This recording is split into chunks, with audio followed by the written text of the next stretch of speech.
আপনি একবার কল্পনা করুন, এই ভিডিওটা দেখার কেবলমাত্র 7 দিন পরেই আপনি ওই মানুষটা হয়ে গেছেন, যে মানুষটি তার যে কোনো কাজ সম্পূর্ণ ফোকাসের সঙ্গে করে, ঘন্টার পর ঘন্টা ওয়ার্কআউট করার পরেও ক্লান্ত হয় না। আর যে মানুষটা তার সমস্ত ব্যাড হ্যাবিট, যেমন ডিস্ট্রাকশন, রিল স্ক্রলিং এবং টাইম পাস করা ছেড়ে দিয়েছে। তাহলে বলুন, আপনার কী রকমের অনুভূতি হবে? আর এখন আপনি রিয়ালিটিতে ফিরে আসুন, আর কেবলমাত্র আজকের এই ভিডিওটি সম্পূর্ণ ফোকাসের সঙ্গে দেখার চেষ্টা করুন। কারণ আজকের এই ভিডিওতে আপনি এমন কিছু জানতে চলেছেন, যেটা আপনি ফলো করে আগামী 7 দিনের মধ্যে ঠিক এমন মানুষই হয়ে যাবেন। আর আজকের এই ভিডিওতে আমি আপনাদের যাই কিছু বলতে চলেছি, এটা কেবলমাত্র কোনো থিওরি নয়, বরং এই চ্যালেঞ্জটা আমি ভিডিও তৈরি করার আগে নিজেই কমপ্লিট করেছি। আর সত্যি বলছি, এটা হলো অনেক বেশি পাওয়ারফুল। তাই যদি সত্যিই আপনি আপনার জীবন পরিবর্তন করতে তৈরি আছেন, তাহলে আগামী কয়েক মিনিটের জন্য আপনি একা হয়ে যান, আর আপনি আপনার সম্পূর্ণ ফোকাসটা কেবলমাত্র এই 4টি রুলসের উপরে লাগান। Rule number 1, no dopamine before work. আর এই রুলসের মধ্যে কোনো রকমের নেগোসিয়েশন হবে না। দেখুন, সকালে ঘুম থেকে উঠেই মোবাইল হাতে নেওয়া, রিলস ভিডিও দেখা, মেসেজ দেখা, হোয়াটসঅ্যাপ স্ট্যাটাস দেখা ও মিউজিক শোনা, অথবা বিনা কারণেই টাইম পাস করা, এই সব কিছু করা আপনাকে বন্ধ করতে হবে। আর এটা কেবলমাত্র এই কারণে নয় যে এই কাজগুলো হলো ভুল, বরং এই কাজগুলো আপনাকে এই কারণে বন্ধ করতে হবে কারণ এটা আপনার ব্রেনকে কোনো রকমের কাজ ছাড়াই রেওয়ার্ড দেওয়া শেখায়। আর যখন আমাদের ব্রেন কোনো রকমের পরিশ্রম ছাড়াই প্লেজার পায়, তখন আমাদের ব্রেন অ্যাফোর্ড করার চেষ্টাই করে না, আপনার কাজ করতে ইচ্ছে করে না। আর এরপরে আপনার কাজ বোরিং মনে হয়, আপনি আপনার কাজে ফোকাস করতে পারেন না। আর ডিসিপ্লিনের নামে তখন আপনি কেবল একটি জিনিস করেন, আর সেটা হলো আগামীকাল থেকে অবশ্যই করব।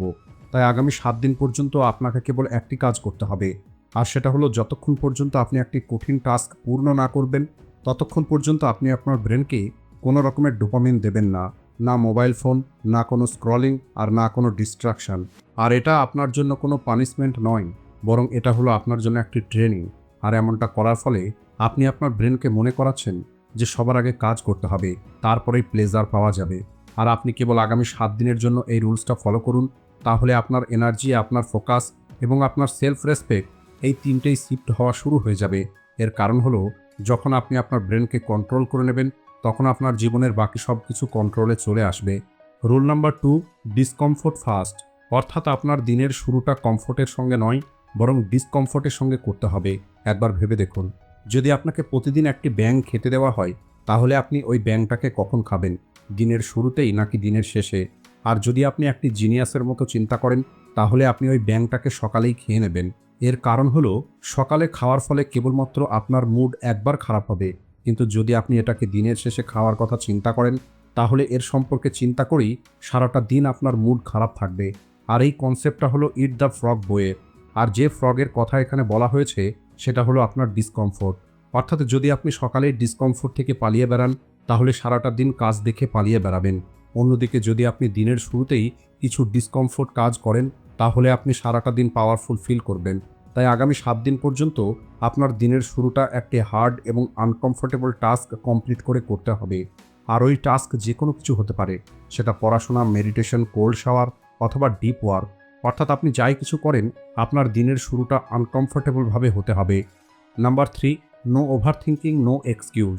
এই রুলসটার পরে আপনার লাইফ থেকে একটি জিনিস ডিসঅ্যাপিয়ার হয়ে যাবে, সেটা হলো এসকেপিজম। দেখুন, আমরা অনেক কিছু করতে তো চাই, কিন্তু সেটা আমরা করতে পারি না। এর কারণ হলো, আমরা ওভার থিঙ্কিং, প্রোক্রাস্টিনেশন এবং লেজিনেস অনুভব করি। আর আপনি যত বেশি চিন্তা করবেন, আপনি তত বেশি কনফিউজ হয়ে পড়বেন। আর এই কারণেই আপনাকে যেটা করতে হবে, সেটা কেবল করে ফেলুন। ওভার থিঙ্কিং করাটা বন্ধ করুন, কারণ চিন্তা করার কাজটা আপনি আগেই করে ফেলেছেন। তাই যখন ওই কাজটা করার কথা চিন্তা করবেন, তখন আপনি আপনার চিন্তাটা বন্ধ করুন, একটি লম্বা নিঃশ্বাস নিন এবং ওই কাজটা করা শুরু করে দিন। আগামী 7 দিনের জন্য আপনার ডিকশনারির মধ্যে থেকে tired, busy, not in mood, এই সমস্ত ওয়ার্ডগুলোকে ডিলিট করে ফেলুন।